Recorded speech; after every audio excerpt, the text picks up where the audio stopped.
All right. Hey guys, how's everybody doing? I have today off. It is Saturday, and I am taking the day off even if work calls in. Maybe I'll go in tonight, but I am taking the day off because it's my son's birthday. He is 21, one of my sons. I'm private, so I don't like talk a whole lot on my channel I talk about my sons, but I'm still very what's the word, kind of discreet with my sons just because they're mine and I don't like to give out too much information.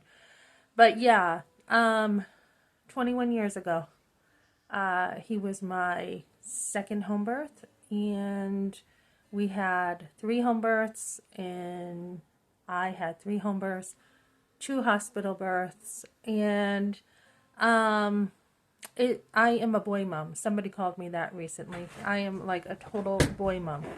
And yeah, that's one of my sons. And so what I want to talk about is, as I think about hold on. As I think about being a mom, it's one of the greatest gifts in the world is being a mother. I absolutely loved being a wife. My husband chose to leave, but I loved being a wife. And my husband would always say, you're a natural mother. You're just natural at it. So for me, I think I have to put some work forth. It may look natural, but seriously, I mean, I grew up where, kids were considered brats, and I had to babysit, like, me and my brother had to babysit, like, this family friend had a kid, and when the family visited, we were babysitting, and I did not really care for that. But I did love, like, my cousins. Like, I had my favorite cousins I watched all the time. When I was at the bow and arrow shoots, we had a family who, they had a baby and I babysat her, little Heather. I absolutely loved taking care of her. I don't know why I didn't like, the family, babysitting thing. I think it was just my age. By that time, I was like, a teen, and I was going ice skating with friends and I was doing my own thing. So I think I had just kind of outgrown a little bit of that babysitting mentality. I don't know. But when I was really young, I loved babysitting, and of course, I loved my cousins. But, so my husband's like, you're a natural. So, yeah, I did have to learn patience, though. I really did. But, and I think that is one of the things, a lot of mothers don't realize is that it comes to you. As you mother, you learn things. You're not going to have it, right when you're pregnant. You're not going to have everything you have once you become experienced as a mother.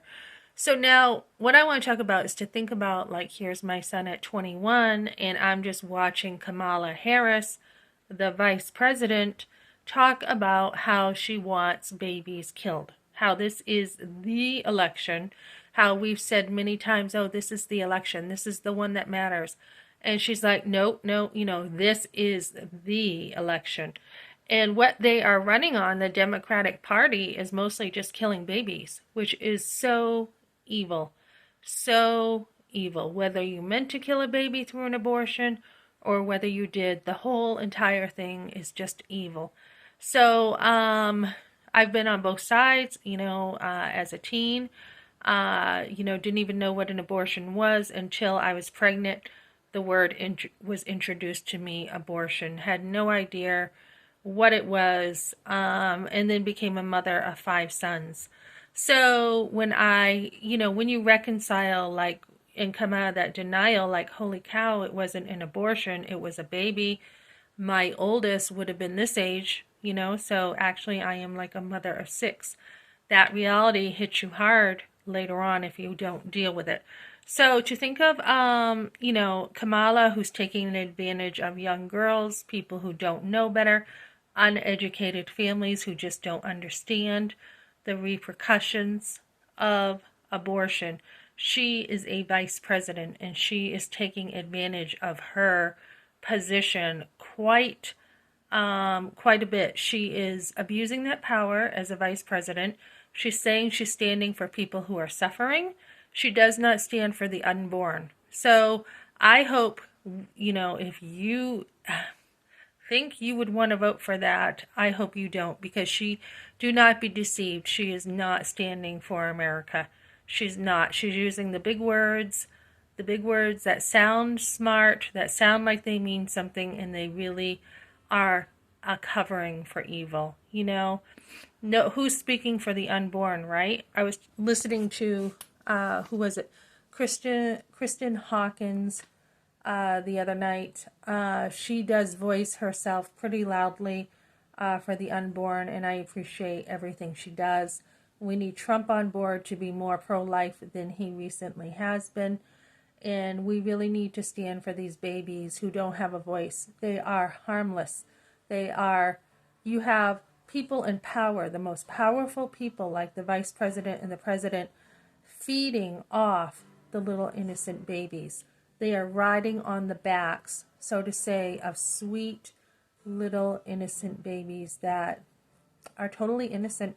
They haven't done anything wrong. They haven't even entered the world, right? And they're being killed. They're being hated by people. People actually are hating babies in the name of abortion. And, if you love somebody, you're not going to tear their arms and their legs off, right? You're not going to do that. So, in the name of being politically correct, this is what our vice president is doing. And we need to, this is the election. We need to make our voice heard this election and stop the killing of babies. When I think about, 21 years ago, if I was not in a place where, I had gone to church, I already had my sons, I had started changing my life, I had other voices in my life, I had,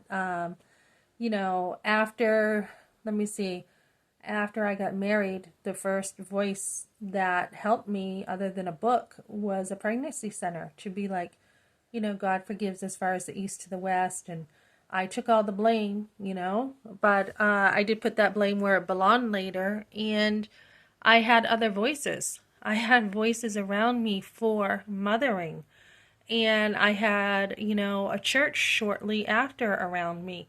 And if I did not have other voices, I would not have really probably come out of that, and I would not have been a mother of 5 sons. I surrounded myself around good people. I surrounded myself around other mothers, and just, books and home birthing and midwives and everything to help me all the way up. So as I have competed in this nonprofit, the help for mothers are all the way up, even into divorce, where mothers can feel like they're alone in that, and then they're alone in abortion, and they're alone in their labor. Like 50 years ago or so, right? Women labored all alone, all by themselves. Men were not allowed, dads were not allowed in the hospital room. So we have been alone in so many ways as women, and we really want to change that. We don't need a president like Kamala Harris.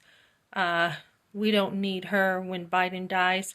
We don't need someone like her. So make sure you vote this year. When I think about, I wouldn't have my sons. If I was living in this day and age and did not know better, I mean, that would be 5 sons gone, right? So to think about all the joy they have brought me, all the purpose, all the ways I've grown as a mother, all the ways I've learned through my sons.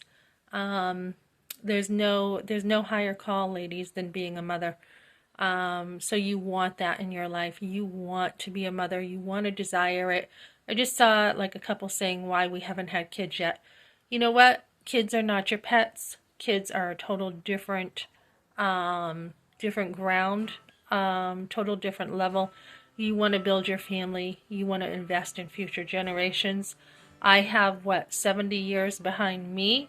If I think back to my parents and then their parents and then their parents, more than 70 years. So we want to continue the generation of families. Okay, thanks for joining.